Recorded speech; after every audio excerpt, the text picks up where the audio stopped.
এই কচ্চা মাছগুলো আসলে চামড়াগুলো তোলা এত সহজ। এই যে কি শর্টকাট না। এখন মাংসটা বাইরে হয়ে গেছে, আসলে এটাই আমরা খাই। এই যে এখন যে মাংসটা বাইরে হচ্ছে ওইটা। মশলাটা একটু হচ্ছে ভালো করে ফ্রাই করে নিচ্ছে আর কি। এই যে কি পরিমাণ সুস্বাদু লাগতেছে দেখেন গাইস। আমরা হচ্ছে মাছের পিসগুলো একদম ছোট ছোট করছি যাতে মশলাগুলো মিক্স হয়, সেই জন্য। আসলে কুচ্চা মাছের মধ্যে হচ্ছে মশলা ভাতে একটু বেশি করে দেওয়া লাগে, কারণ কুচ্চা মাছের মধ্যে অনেক ব্লাড থাকে আর মানে গন্ধটাও একটু বেশি, তো সেজন্য হচ্ছে মশলা বেশি করে দেওয়া লাগে। আমার লাইফে আমি যতগুলো মাছ খাইছি সব থেকে আমার কাছে ভালো লাগে হচ্ছে এই যে কচ্চা মাছ। এই কচ্চা মাছের মধ্যে হচ্ছে আপনার মাছ এবং মাংসের দুইটা ফিলসই একসাথে পাবেন। অনেকে সাপের মতো দেখতে বলে ভয়ে খায় না।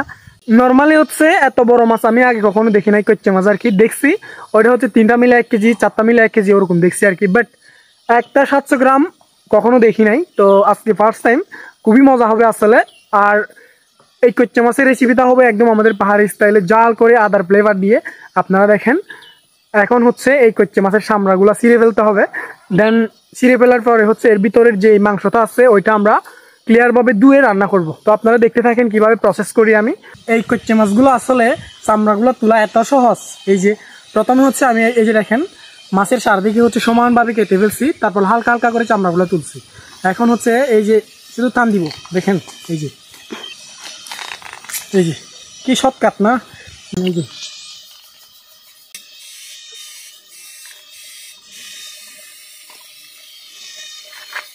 এখন মাংসটা বাইরে হয়ে গেছে, আসলে এটাই আমরা খাই। এই যে এখন যে মাংসটা বাইরে হচ্ছে ওইটা। প্রথমে হচ্ছে এভাবে আমি মানে যে হাড্ডিগুলো আছে ওগুলো একদম এভাবে আগে মানে হাড্ডিগুলা গুঁড়া করতেছি আর কি, তারপরে পিস করবো ছোট ছোট করে। দুইটা কচ্চা মাছই হচ্ছে আমি একদম এই যে দুই পাশে দেখেন মানে কি পরিমাণ ইয়া হয়ে গেছে। এখন এই যে এগুলা ছোট ছোট করে পিস করব। কুচ্চা মাছগুলা দেখেন ও হচ্ছে কেটে কুটে একদম পরিষ্কার করে ধুয়ে নিয়ে আসছে। তো ওর কাজ হচ্ছে শেষ, এখন আমার কাজ শুরু, মানে রান্নার কাজ আর কি।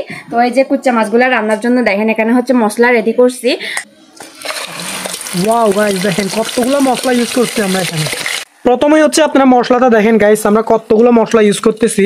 এই যে দেখেন মানে এখানে হচ্ছে আপনার মাংস যেভাবে রান্না করা হয়, গরম মশলা, রসুন, পেঁয়াজ, আদা, দান্নমরিচ সব কিছুটাও আছে।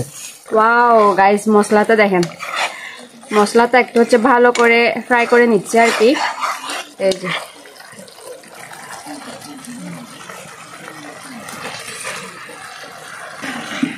কি পরিমাণ সুস্বাদু লাগতেছে দেখেন গাইস।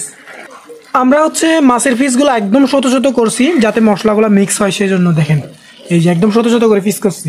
গাইস আসলে কুচ্চা মাছের মধ্যে হচ্ছে মশলা ভাতে একটু বেশি করে দেওয়া লাগে, কারণ কুচ্চা মাছের মধ্যে অনেক ব্লাড থাকে আর মানে গন্ধটাও একটু বেশি, তো সেজন্য হচ্ছে মশলা বেশি করে দেওয়া লাগে।